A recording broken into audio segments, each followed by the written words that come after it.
Atisa, bakit ka sumali sa Queen of the Island? O di ba tumikaw guys sa 25 million? Ay, pwede na rin.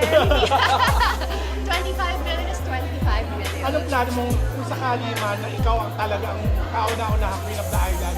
Anong plano mo sa 25 million? Oh my, invest. I want to invest it somewhere.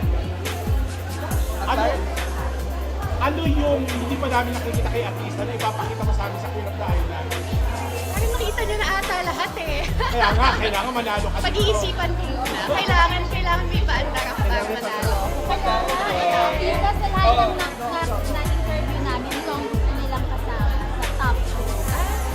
Ano yung Ano masasabi mo? sabi niyo? Very honored that they see me as one of the top candidates. Sana magbilang ang guests ko. Oh my God.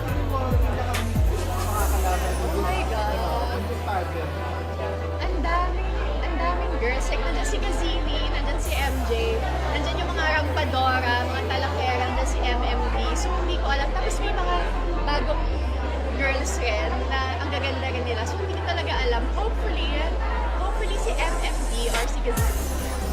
Para meron ng percentage sa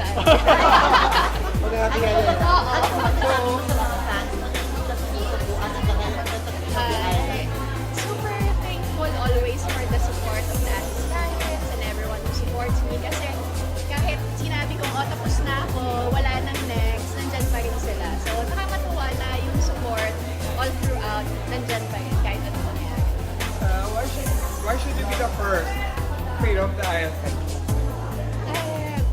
I think I should be the first Queen of the Islands because most of the islands in the Philippines I've actually visited and I've been with the people of every island, almost. I think most of the provinces in the Philippines, and hopefully that has weight when we're on stage and people see that I can actually be a good representative of the Philippines again. Atisa, preparasyon ba ang 25 million para sa All Stars? Oh my God! Pwede ba yun? Ay, meron ng pondo. Wala na, babawasan ko pa yung pondo na ano. Pwede pa rin yun, pwede. Laki pa rin. Maybe this year. Diba? Invest. Mga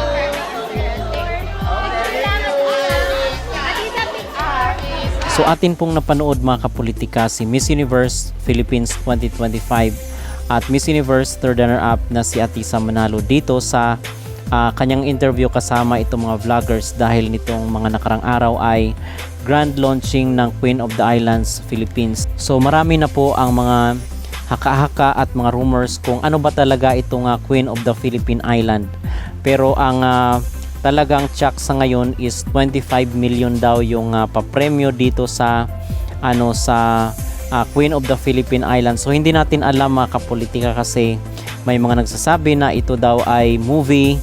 Ang iba naman ang sabi ay isang reality show katulad ng Survivor Philippines. Yung iba naman ay talagang beauty pageant daw talaga ito kung saan ang papremyo ng winner ay 25 million. Pero para sa akin malakas ang aking kutob na ito ay isang movie kasi napakarami yung mga candidate na sumali dito sa Queen of the Philippine Island kung saan ay may mga vloggers, may mga influencers, may mga kilalang personalidad na I believe itong sinabi dito ni Atisa sa video ay hindi talaga ito yung reality mga kapolitika ng kanilang gagawin dito sa Queen of the Philippine Island. Siguro dahil I believe itong mga hinire dito kasi napakarami nga po ng cast nitong Queen of the Philippine Island. I believe na parang isa siyang movie na kung saan ay meron silang papremyo doon na 25 million doon sa movie na yon. Kasi kung atin pong iisipin, napakalaki naman yung 25 million na yon at kung beauty pageant talaga ito, bakit merong mga influencers, merong mga vloggers, di ba? So mapapaisip ka kung talaga nga bang stage performance ito at sabi niya ipapadala daw sa ibang bansa. At na-mention nga rin po ni Atisa na may posibilidad daw na sasali siya dito sa MJ All-Star kung mapapasa kanya yung 25 million. But I believe na hindi naman talaga ito yung reality na 25 million yung kailang matatagap, kundi yung talent fee lang dito sa kanilang Queen of the Philippine Island na show. At hindi nga natin alam baka ito ay entry nila dito sa paparating na Metro Manila Film Festival kasi napakaraming mga vloggers. So ang ano nito, hatak nito sa masa mga kapolitika is malakas for the promotion ng kailang movie. So bakit ba natin nasabi na hindi ito isang actual na beauty pageant competition kung saan is magkakaroon tayo ng representative sa ibang bansa? Dahil merong nag-post dito sa social media at kumakalat ito sa TikTok na kung saan yung ibang cast ng Queen of the Philippine Island ay nagsushooting na mga kapolitika, at kasama dito yung sikat na personalidad na si Rufa Gutierrez. So sabi dito sa sa post, sabi doon kasi meron ng cast na nagsushooting aside dito kila Atisa Manalo. It's not a pageant, it's a movie. Queen of the Island, plot twist. Akala ng lahat pageant ang ganap.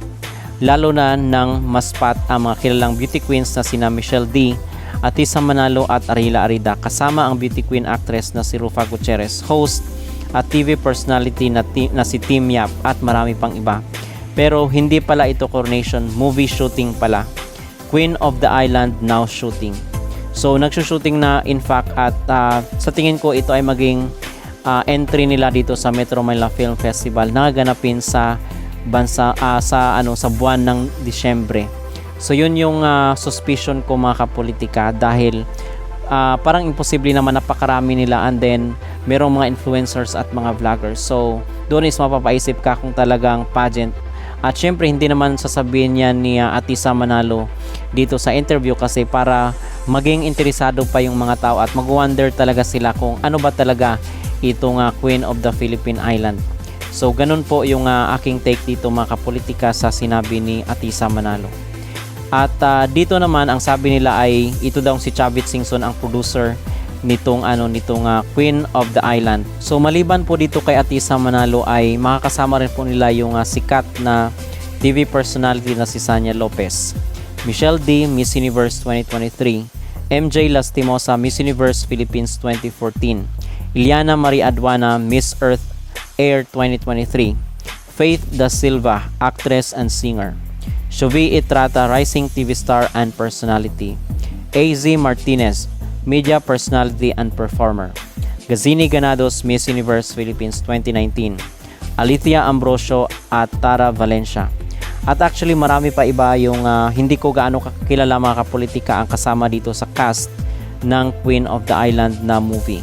So kung totoo man na ito talaga isang beauty pageant, although tayo ay convinced na ito ay isang movie, kung ito ay realidad na isang beauty pageant competition, I believe na panalong-panalo na ito si Atisa Manalo. Dahil I believe kung sa pageant lang ang pag-uusapan ay siya yung may pinakamalayo na narating dito, most especially sa Miss Universe.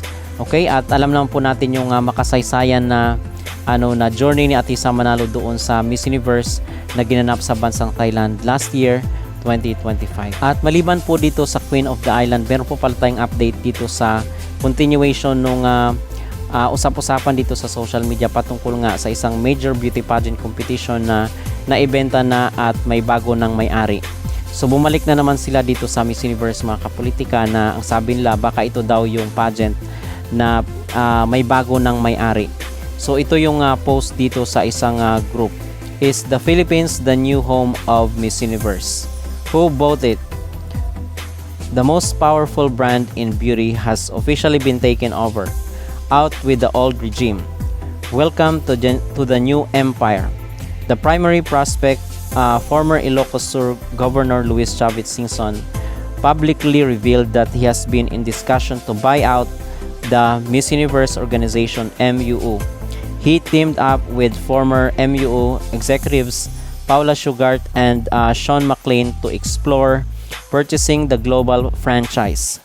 The plan, Singson started that if the deal goes through, his daughter Richelle Singson Michael, who previously served as the chairperson of the Miss Universe 2016 host committee in Manila, would oversee operation. So, yun daw mga kapolitika ang usap-usapan dito sa social media, na itong si Chavit Singson daw ang, kasi continuous nga yung deal doon sa franchise ng Miss Universe organization mismo. So hindi natin alam kung nagkaroon na ng agreement. Pumayag na yung bawat kampo kasi before, di ba, maraming mga kaso, maraming mga pagkakautang. So hindi natin alam ang update ngayon as the time goes by. Pero ang sigurado dito ay si Chavit Singson nakikipag-deal noon. Sabi niya lang is marami lang daw problema itong Miss Universe, pero hindi natin alam kung ano yung mga recent na development. Okay? So yun siguro ang tinutukoy dito. But again, hindi natin masabi sa ngayon na kumpirmado na Miss Universe na nga mismo yung yung tinutukoy dito sa isang blind item na na-purchase na or na-sold na sa bagong owner. Ang sinasabi ko lang ay ito yung mga rumors at mga spekulasyon dito sa mundo ng social media. Okay? So yun mga kapolitika ang ating pinaka-latest na update dito sa mundo ng beauty pageant. Kung kayo po ang tatanungin mga kapolitika, ano po kaya itong tinatawag lang na Queen of the Island? Ito po kaya ay isang beauty pageant competition? Ito ba ay isang reality show katulad ng Survivor Philippines? Or ito ba ay isang pelikula? Mag-comment down below at huwag kalimutang mag-like at mag-subscribe kayo dito sa ating YouTube channel.